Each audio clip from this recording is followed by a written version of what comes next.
Hello, it's Julie from Spellbound again, and today we're going to move on to the third main stage of making our wonderful beaded bead tassel. Now in the previous two videos I've shown you how to cover a plain wooden bead with a metal mesh to give us a stitchable surface, and then in the last set of videos we actually decorated that surface with an embroidered selection of beads. So now we have in our hand this section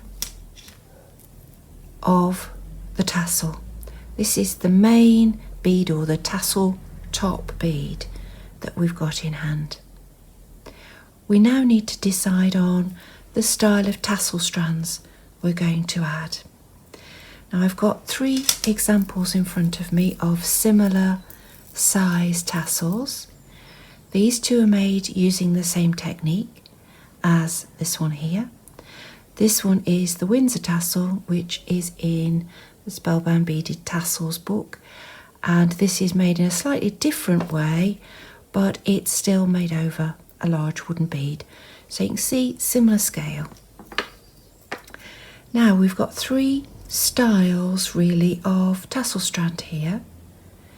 We've got the one on the Windsor, which is the same bead sequence all the way down, top to bottom, so each strand follows the same sequence and you get this lovely fullness at the bottom.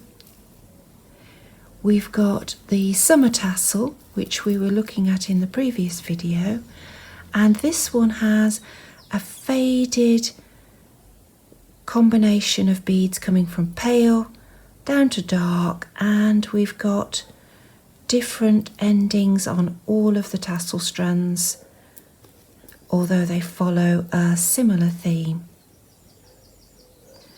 And we've got the Autumn Tassel, which is sort of halfway between the two.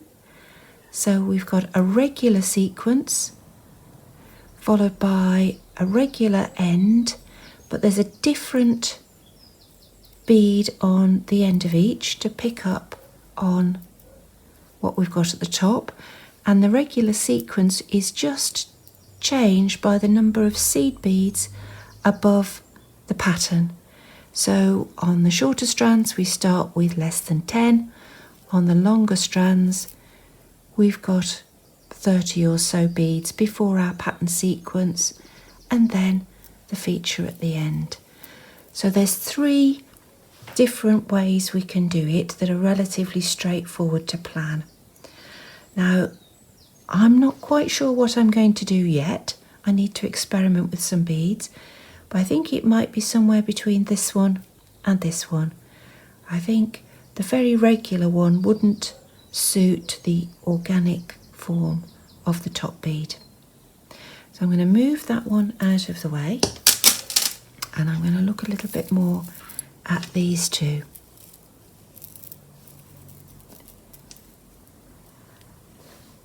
Now looking at the proportions of the length, you can see that this one is a little bit shorter than this one, and you can also see that above the main top bead we have a smaller feature that helps to balance the length of the tassel strands.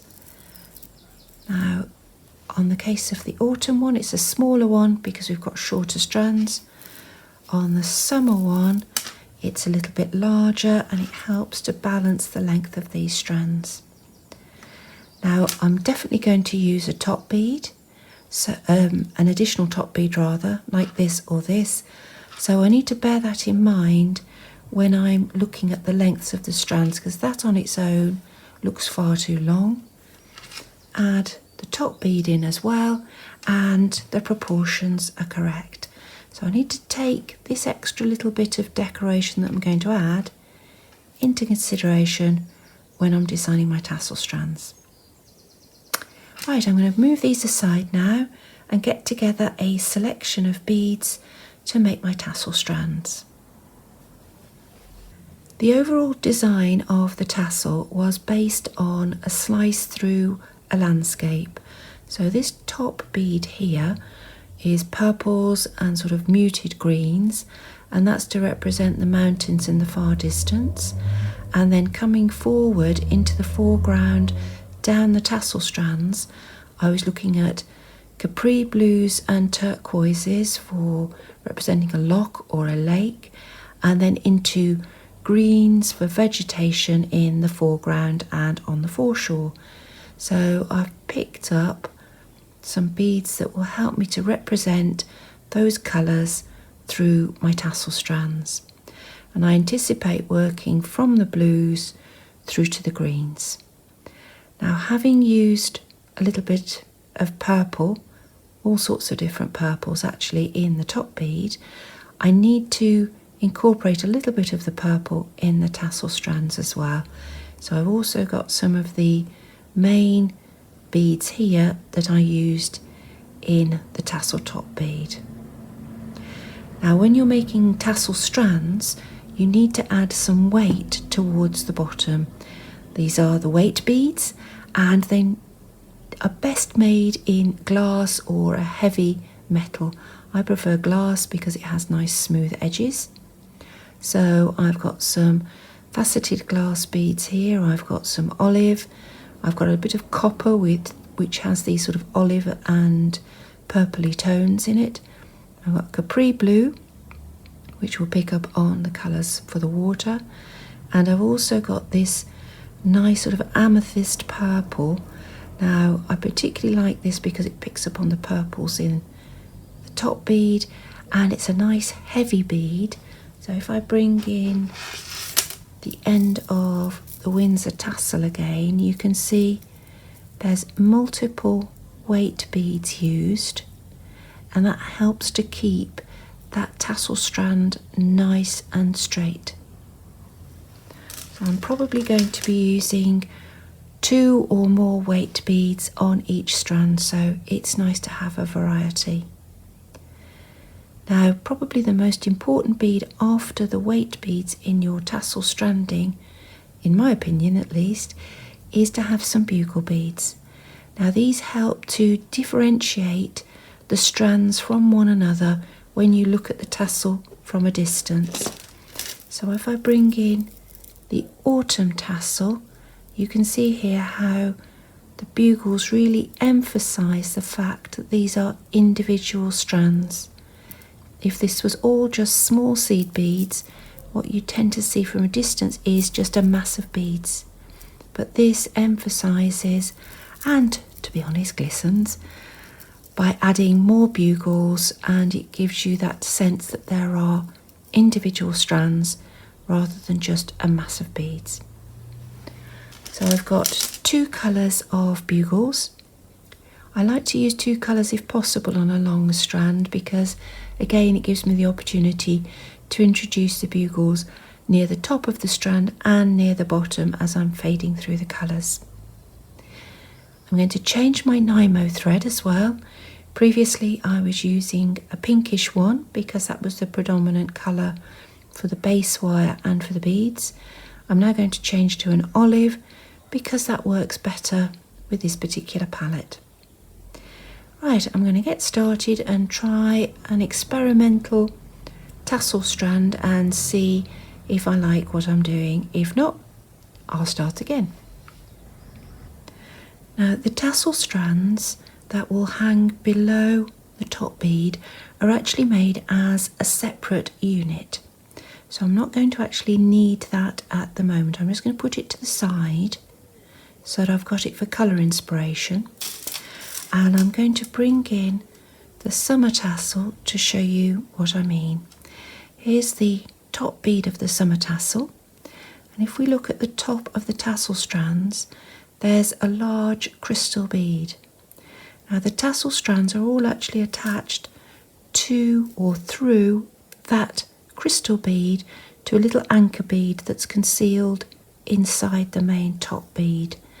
Now, that means that we can work on the tassel as a separate unit, and then when we've finished and we do the final assembly, we will pull it up on a really strong thread up through the centre of the top bead, so this nestles neatly into the bottom of our main feature bead. So we're going to need a bead for here that's got a relatively large hole, because we're going to be passing the needle through lots and lots of times to support all these tassel strands. And we're going to need a really secure anchor bead as well, because that also is going to have to take all of these strands. I've looked at the beads in front of me and I've selected these two for my top crystal bead, or my top bead. It doesn't have to be a crystal, it just needs to have a nice generous hole, because I want to do at least probably 9 strands of tassel coming from the bottom of my tassel top bead. So I need to be able to pass the needle through at least 10-12 times to make 9 tassel strands. And my anchor bead is a size 6 seed bead.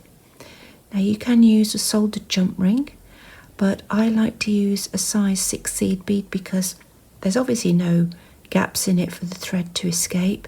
And a size 6 seed bead, if you have a little rummage through your stash, you'll find a couple that have got slightly larger holes than the norm, and that's what I've done there, so a nice generous hole.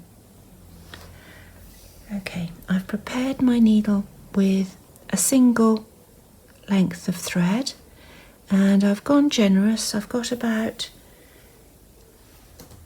1.8 meters, which is as long as I can comfortably manage.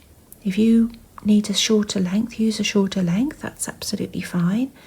And I'm using a single thread, partly because I'm designing as I go along, so if I need to unpick it, it's really easy to unpick a single thread, but equally I want this tassel strand to be nice and soft, and by the time you've gone down and up through the tassel strand, you've got a double thread anyway. If I want then to make it extra secure, I can go up and down with the needle again to add another pass of thread. Now I'm going to turn my anchor bead into a temporary keeper bead, so I've just tied a little knot just so it doesn't slip, and then I go through my top bead, which is effectively going to be the tassel top bead for this section of the work. Okay, now I've got all of these beads set out in front of me, and I need to decide what sort of combination I'd like to make.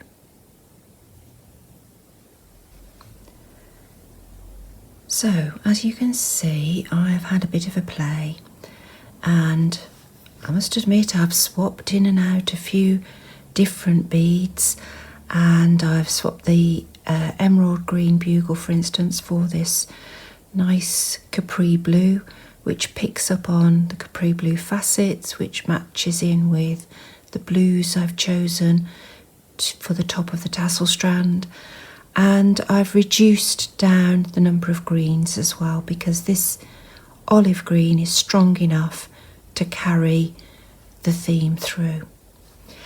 Now I've worked out that I need a tassel strand, and I'm looking at the longest tassel strand here of about that length, which is around about 8 inches. Now if I put my bead above that, just bring it slightly down, if I put my large top bead above that, that looks about the right sort of proportion to me. Now this is going to be the longest strand, and I'm going to make a series of strands following this one where I reduce in length this combination here by taking off beads from the top of the sequence, so that I maintain my pattern sequence, which is that portion there. So from that green facet bead down, I'm going to try and keep that sequence the same. I'll show you in a bit more detail what I've done for my sequence. I've started off with the blues, and I've picked the darker blue and I've gone with that for a little block, and then I've started to fade in this opaque blue because it gives me a slightly more solid effect. So as you can see, there's one there, then there's 5 of the dark ones, then there's 1 of the opaque, then 2 of the dark, then 1 of the opaque, and then slowly there's more and more of the opaque blue coming in. I like that particular bead because as it reflects back a purplish tone and a greenish tone, so it's matching in with my theme. I now needed something to pick up on my main bead, so I've gone for one of the metallic size 8s, and then we've moved into a bugle section. As I said, the bugles help you to define one strand from another visually when you view the tassel from a distance. So I've popped in a bugle sequence, and notice that I haven't put 2 bugles together. I've always separated them with seed beads, either one seed bead or a combination of seed beads, or here I've got a facet in as well. That's because bugles aren't cut necessarily perfectly at the end, and this seed bead gives it a little bit of wiggle room. It makes it sit on the thread better. So just in case the end of the bugle isn't absolutely flush and it meets against another bugle that isn't absolutely flush, that would give you an elbow. So that little seed bead there gives it wiggle room so it can sit nicely. If I push them up tight, you can see that it forms a nice straight line.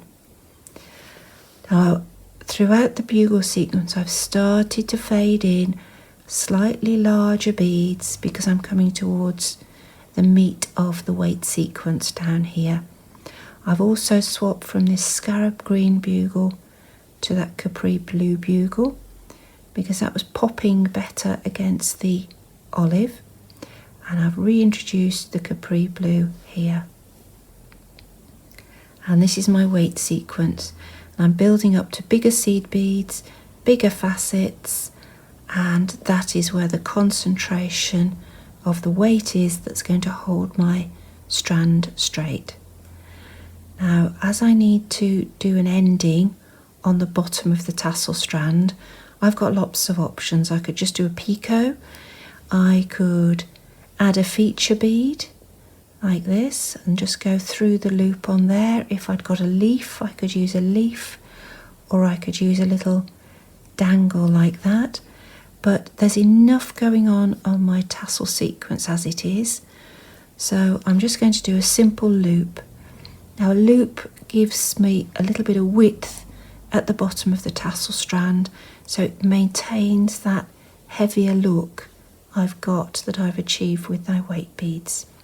Now, I've put on 11 size 10 seed beads. If you're going to do a loop, it needs to be an odd number, so there's always 1 bead at the centre bottom rather than the thread showing. And I'm going to start coming back up through my other beads. And it's really important you concentrate and you don't miss out any of the beads you've added. There's my little loop pulled up.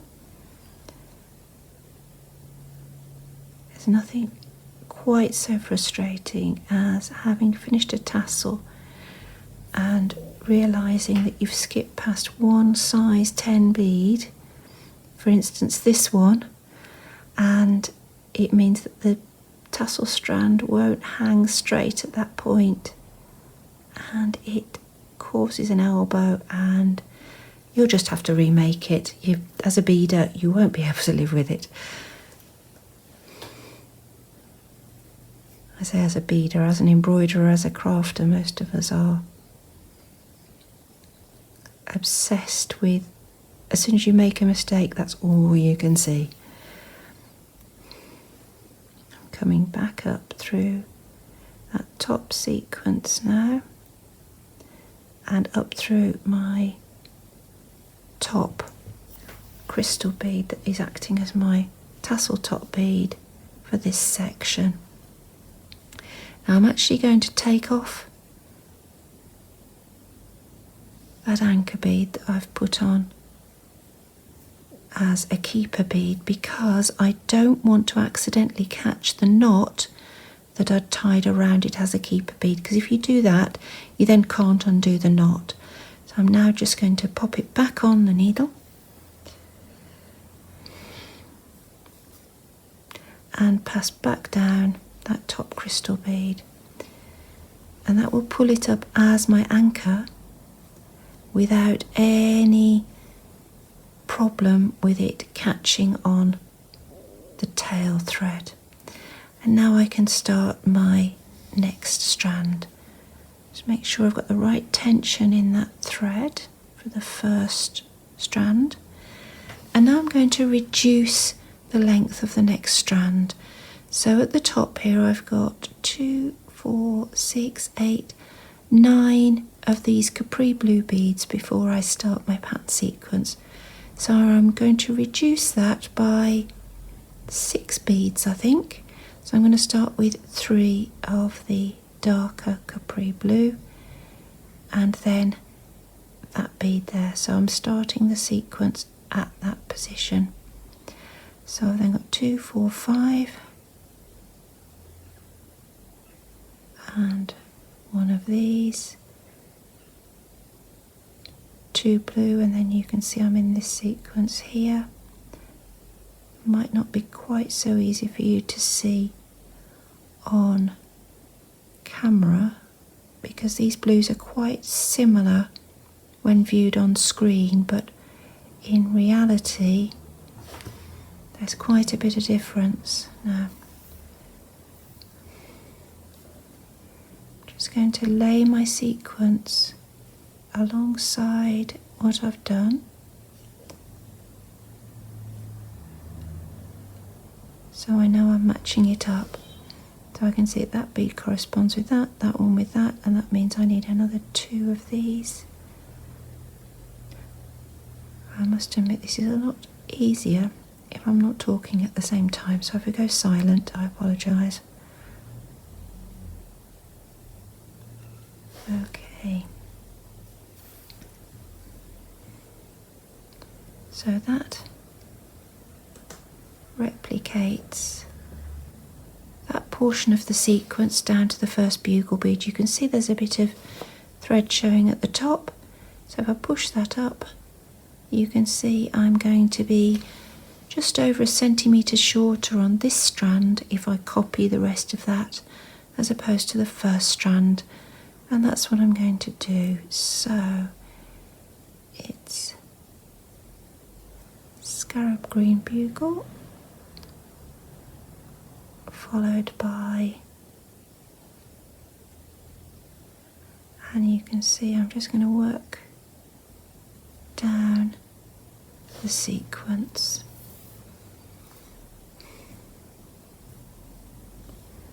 I must say I've done quite a complicated one here, and it's partly because I put out so many beads in the beginning I thought I must use some of them, and also because I can't resist.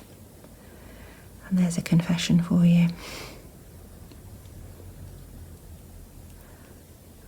I'm constantly getting told off for putting far too many different beads into kit designs because somebody has to pack them, and I recently got into a bit of trouble because when we write our kits I do them with identifying the beads A to Z, sorry, and I actually ran out of alphabet letters. So at that point I thought, we need to curtail our recipe slightly. But it is fun playing with colour. That's part of the joy of beads and working with thread. So you can see that's that combination there.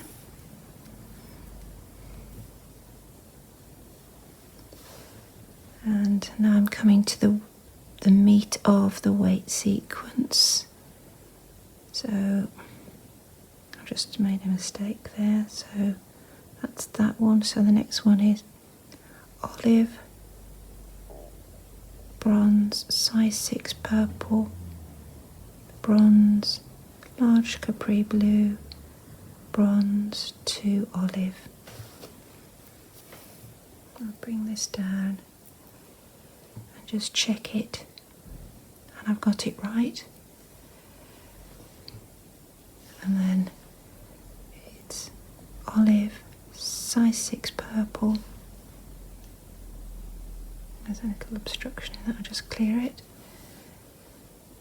Bronze, 6mm olive, bronze, and there's a tiny purple one there, just because I thought I ought to use it.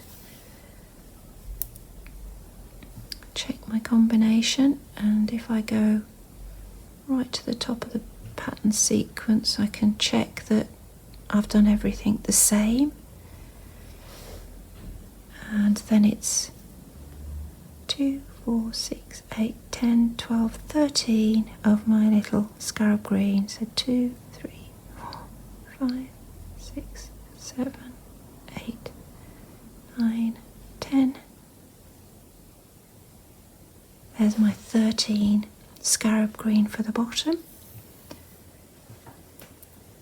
And now it's back up that last purple one and up to the top of the strand again.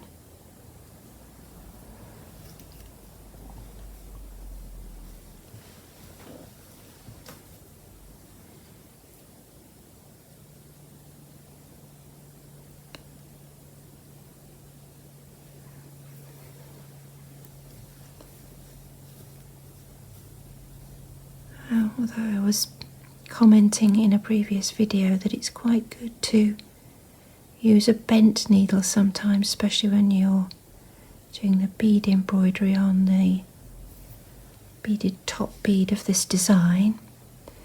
If you've got a straight needle left in your needle collection, use it for doing tassel strands, because you can get through more beads more quickly and more accurately if the needle is straight. And to be fair, I normally have a new needle when I do this. Okay, so I've come all the way to the top and I've popped out of my tassel top bead the crystal bead. I need to make sure the tension in the thread is right. It needs to be soft, but there mustn't be thread showing between the beads anywhere. And now turn the needle by passing through the anchor and back down the tassel top bead, making sure not to catch any of those seed beads. And now I'm going to repeat. I'm going to repeat by taking off another 6 beads from the top of the previous sequence. So that's the longest sequence. This is the one I've just done. So I'm going to, if you remember this one, I took 6 beads off the top. So this time I'm going to take another 6 beads off this sequence, and it will make the next tassel strand correspondingly shorter. And I'm going to continue doing that. I'll be back to you to show it to you halfway, but I'll keep going, and if I'm not talking, I'll be able to do it more quickly.